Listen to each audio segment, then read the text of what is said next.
Shalom anak-anak, Bapak dan Ibu guru, dan orang tua murid. Bagaimana kabarnya hari ini? Bersama Yesus luar biasa. Yes, yes, yes. Jesus and you. Baiklah, kita akan memasuki ibadah online kita secara virtual. Untuk memuji Tuhan, kita akan menyanyikan lagu Selidiki Aku.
semuanya lipat dan tutup matanya.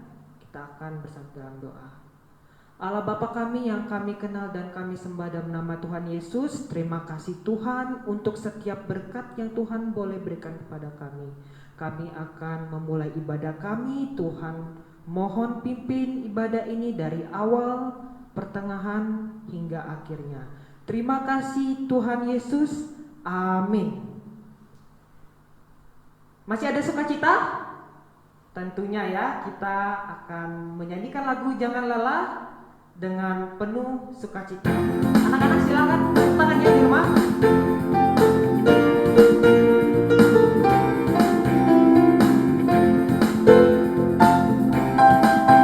Jangan lelah bekerja di ladangnya Tuhan, Roh Kudus yang berkekuatan, yang mengajar dan menopang.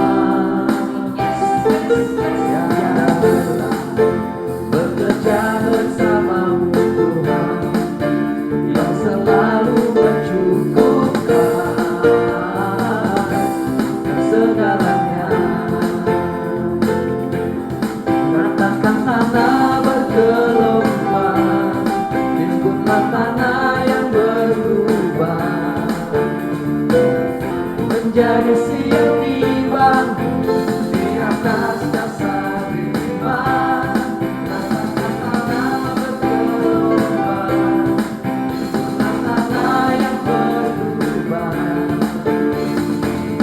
menjadi siap dibangun di atas dasar iman. Mari kita angkat lagu ini sekali lagi penuh sukacita. Bekerja bersama Tuhan, yang kudus dan kekuatan, yang mengajar dan menopang. Tiada lelah bekerja bersama Tuhan, yang selalu mencukupkan atas segalanya. Ratakan tanah bergelombang, timbunlah tanah yang berlubang, menjadi siap dibangun di atas dasar iman. Ratakan tanah bergelombang, timbunlah tanah yang berlubang,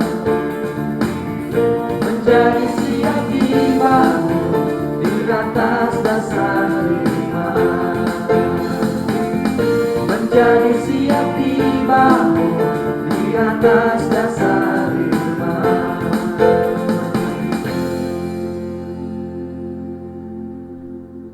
Baiklah anak-anak, kita akan mendengarkan firman Tuhan. Mari kita siapkan hati dan pikiran kita. Kita akan mengangkat pujian. Jangan pernah menyerah.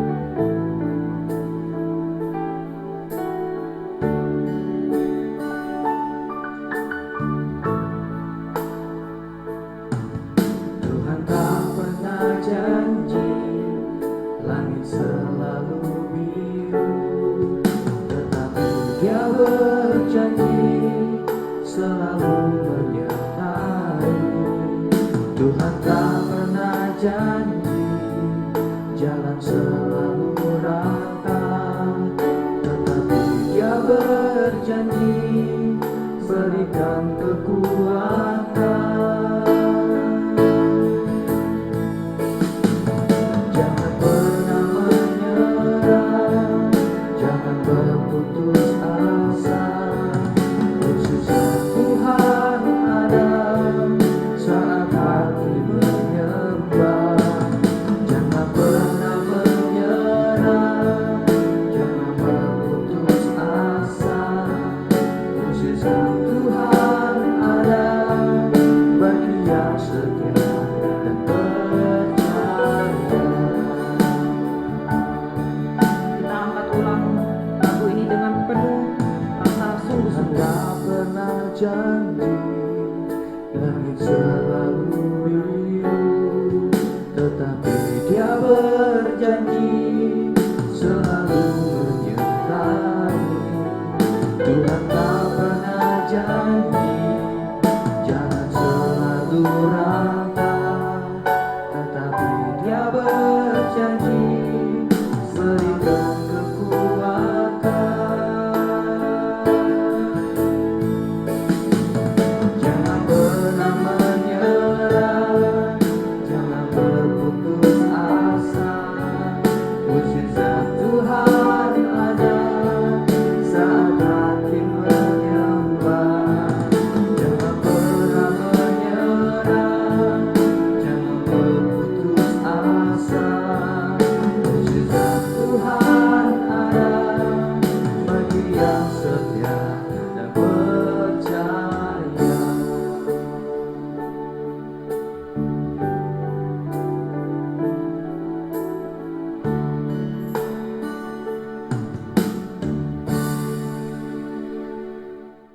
Halo semuanya, sebelum dengerin firman Tuhan, yuk kita berdoa.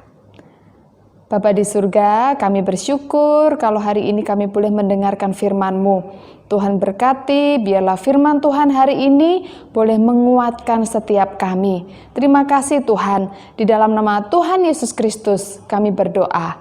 Amin.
Nah, udah tahu kan sekarang siapa tokoh di balik film Harry Potter yang kalian suka?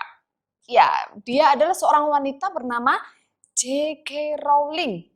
Iya, malah yang saya pernah baca, dia itu pernah, karena dia nggak punya uang, jadi untuk menyalin naskah Harry Potternya yang pertama, dia ketik ulang satu-satu itu naskahnya pakai mesin ketik manual. Nah, yang 11 jari itu ya, mesin ketik manual. Jadi itu bukan hal yang mudah, apalagi ketika dia menulis Harry Potter yang pertama, pada waktu itu dia bukan orang kaya, dia orang yang sederhana, dia orang yang miskin, dan bahkan dia mendapat santunan miskin dari pemerintahan Inggris. Nah, tetapi tidak ada yang mustahil. Hidup dia berubah. Dia dari seorang yang miskin bisa dipakai menjadi bintang yang terkenal. Dia menjadi tokoh yang terkenal di mana anak-anak muda sangat menyukai filmnya, yaitu film Harry Potter. Di Alkitab juga ada seorang tokoh yang sangat sederhana, tapi Tuhan pakai dia luar biasa. Dia seorang petani, dia bukan orang kaya, dia orang yang sangat sederhana. Dia juga seorang yang pemalu. Kemudian orang ini dia juga seorang yang paling muda di antara kaum keluarganya. Siapakah dia? Yuk kita lihat sama-sama kisah hidupnya.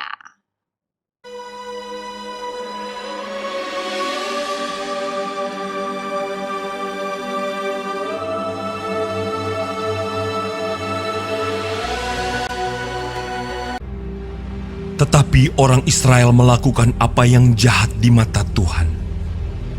Sebab itu Tuhan menyerahkan mereka ke dalam tangan orang Midian 7 tahun lamanya. Dan selama itu, orang Midian berkuasa atas orang Israel. Karena takutnya kepada orang Midian itu, maka orang Israel membuat tempat-tempat perlindungan di pegunungan, yakni gua-gua dan kubu-kubu. Lalu berserulah orang Israel kepada Tuhan. Pohon tarbantin di Ofra, kepunyaan Yoas, sedang Gideon anaknya mengirik gandum dalam tempat pemerasan anggur. Malaikat Tuhan menampakkan diri kepadanya dan berfirman kepadanya demikian. Tuhan menyertai engkau. Pergilah dengan kekuatanmu ini dan selamatkanlah orang Israel dari cengkraman orang Midian. Bukankah aku mengutus engkau? Tetapi jawabnya kepadanya, Tuhanku, tetapi sekarang Tuhan membuang kami dan menyerahkan kami ke dalam cengkraman orang Midian. Jika sekiranya aku mendapat kasih karunia di matamu, maka berikanlah kepadaku tanda bahwa engkau sendirilah yang berfirman kepadaku.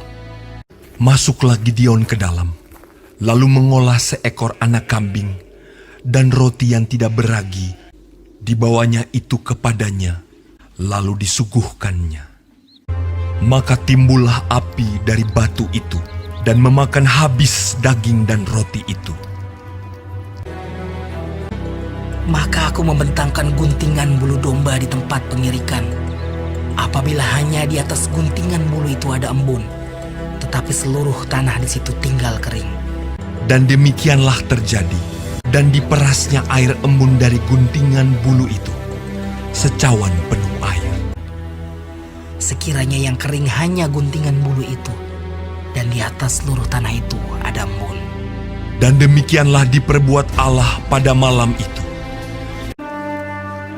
Itulah Gideon, dengan segala rakyat yang bersama-sama dengan dia. Lalu mereka berkemah dekat mata air Harod. Berfirmanlah Tuhan kepada Gideon, terlalu banyak rakyat yang bersama-sama dengan engkau itu. Siapa yang takut dan gentar, biarlah ia pulang. Lalu pulanglah 20.000 orang dari rakyat itu, dan tinggallah 10.000 orang. Tetapi Tuhan berfirman kepada Gideon, Masih terlalu banyak rakyat.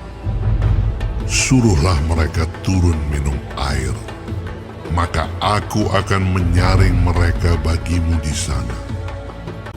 jumlah orang yang menghirup dengan membawa tangannya ke mulutnya ada 300 orang. Tetapi yang lain dari rakyat itu, semuanya berlutut minum air. Lalu berfirmanlah Tuhan kepada Gideon, Dengan ke-300 orang yang menghirup itu, akan kuselamatkan kamu. sedang ke-300 orang itu bersama-sama meniup sangkakala dan memecahkan buyung dengan memegang obor di tangan kirinya dan sangkakala di tangan kanannya untuk ditiup, serta berseru, "Pedang demi Tuhan dan demi Gideon!" Sementara itu, tinggallah mereka berdiri, masing-masing di tempatnya, sekeliling perkemahan itu. Tetapi seluruh tentara musuh menjadi kacau balau, berteriak-teriak dan melarikan diri. Maka di perkemahan itu Tuhan membuat pedang yang seorang diarahkan kepada yang lain. Lalu larilah tentara itu. Mereka mengejar orang Midian itu. Banyaknya yang tewas, ada 120.000 orang yang bersenjatakan pedang. Demikianlah orang Midian tunduk kepada orang Israel. Maka amanlah negeri itu 40 tahun lamanya pada zaman Gideon. Bagaimana dengan kisah hidupnya? Dia adalah seorang tokoh iman yang dicatat di dalam Alkitab. Dia bernama Gideon. Ya, dia adalah orang yang sangat sederhana. Dia orang yang biasa, tetapi Tuhan memakai Gideon untuk menjadi alat yang luar biasa untuk bangsa Israel. Nah, pada waktu itu anak-anak, Tuhan pakai Gideon untuk bisa menyelamatkan bangsa Israel, untuk bisa mengalahkan bangsa Midian, bangsa yang besar, sebuah bangsa yang kuat sekali. Tetapi dengan kekuatan dari Tuhan, dengan kemampuannya dari Tuhan, Gideon bisa memimpin bangsa Israel untuk mengalahkan bangsa Midian itu. Nah, kalian ingat nggak dengan Tuhan Yesus? Ketika Tuhan Yesus lahir di bumi, ketika Tuhan Yesus lahir ke dunia ini, di mana Tuhan Yesus lahir? Tuhan Yesus tidak lahir di rumah sakit yang bagus. Tuhan Yesus lahir di kandang. Bagaimana kondisi keluarganya Tuhan Yesus? Tuhan Yesus bukan dari keluarga yang kaya. Tuhan Yesus lahir di tengah-tengah keluarga yang sederhana. ayahnya hanya seorang tukang kayu. Tetapi Tuhan Yesus menjadi juru selamat dunia. Ketika Tuhan Yesus mati di kayu salib, dia menjadi juru selamat dunia. Dia menyelamatkan kamu dan menyelamatkan saya dari hukuman dosa. Tuhan Yesus menjadi juru selamat kita. Nah, anak-anak, Tuhan kita yang menciptakan kita sanggup memakai orang yang biasa, orang yang sederhana untuk menjadi berkat, untuk menjadi alat Tuhan yang luar biasa. Mungkin sekarang kalian berpikir, aku masih kecil, aku masih SD. Enggak. Ya, sekalipun kalian masih muda, bisa nggak Tuhan pakai kalian? Bisa banget. Kira-kira bisa nggak Tuhan pakai anak yang TK? Bisa banget. Hidup kalian ketika ada di dalam Tuhan, kalian bisa dipakai menjadi berkat untuk orang yang jauh lebih dewasa, untuk orang yang jauh lebih besar, untuk orang yang hebat. Tuhan bisa pakai kalian nggak? Bisa. Tuhan bisa pakai kalian. Sekalipun kalian masih kecil, tetapi dengan kuasa Tuhan, kamu bisa jadi berkat buat orang lain. Jadi jangan pernah minder ya, jangan pernah aku masih SD, kan aku masih kecil. Enggak. Ya, katakan sama Tuhan, Tuhan, sekalipun aku masih kecil, tetapi aku mau Tuhan pakai untuk jadi berkat. Sekalipun aku masih SD, aku mau Tuhan pakai untuk memberkati papa mama di rumah, memberkati bapak ibu guru di sekolah, memberkati teman-teman di lingkungan, memberkati semua orang meskipun mereka jauh lebih besar. Nah, anak-anak yang dikasihi oleh Tuhan, hari ini Miss mau bacakan satu ayat firman Tuhan buat kita semua. Kita dengerin sama-sama ya. 2 Korintus 4 ayat 7b. Demikian firman Tuhan. Kekuatan yang melimpah-limpah itu berasal dari Allah, bukan dari diri kami. Sekali lagi, 2 Korintus pasal 4 ayat 7b. Kekuatan yang melimpah-limpah itu berasal dari Allah, bukan dari diri kami. Anak-anakku yang dikasihi oleh Tuhan, mau nggak hidupmu dipakai oleh Tuhan? Sekalipun kamu masih muda, ingat, Tuhan bisa memakai kehidupanmu untuk jadi berkat. Mau nggak hidupmu dipakai oleh Tuhan? Kalau kamu mau, saat ini juga serahkan hidupmu ke tangan Tuhan. Serahkan hidupmu untuk dipakai sepenuhnya oleh Allah. Yang hari ini juga kalian mau dipakai oleh Tuhan untuk memberkati orang-orang di sekeliling kalian. Saya ajak kita semua untuk berdoa. Tundukkan kepalamu, arahkan hatimu kepada Tuhan, fokus kepada Tuhan, kita mau datang ke hadapannya. Bapa di surga, kami bersyukur karena kami boleh mengenal Engkau sebagai Allah kami. Kami mengenal Tuhan Yesus sebagai juru selamat kami. Kami juga bersyukur karena kami memiliki Allah yang sangat mengasihi kami. Allah yang berkuasa atas hidup kami. Kami mau serahkan Tuhan untuk hidup kami. Sekalipun kami masih muda ya Tuhan, khususnya untuk anak-anak-Mu yang masih SD saat ini. Tuhan, Engkau yang sanggup memakai setiap mereka. Tuhan pakai hidup mereka untuk bisa menjadi berkat bagi keluarga, untuk papa, mama, adik, kakak, untuk guru-guru, teman-teman, dan juga orang lainnya ada di sekeliling mereka. Sekalipun mereka masih muda, tapi kami mau serahkan hidup mereka hanya ke dalam tangan Tuhan yang penuh kuasa. Karena kami percaya Tuhan, Engkau sanggup memakai mereka. Terima kasih ya Tuhan, kami mau serahkan kehidupan kami serahkan hidup kami, Tuhan yang berkarya. Hanya di dalam nama Tuhan Yesus Kristus kami berdoa. Amin. Anak-anak, Allah sanggup memakai orang yang biasa untuk menjalankan rencananya yang luar biasa. Semangat!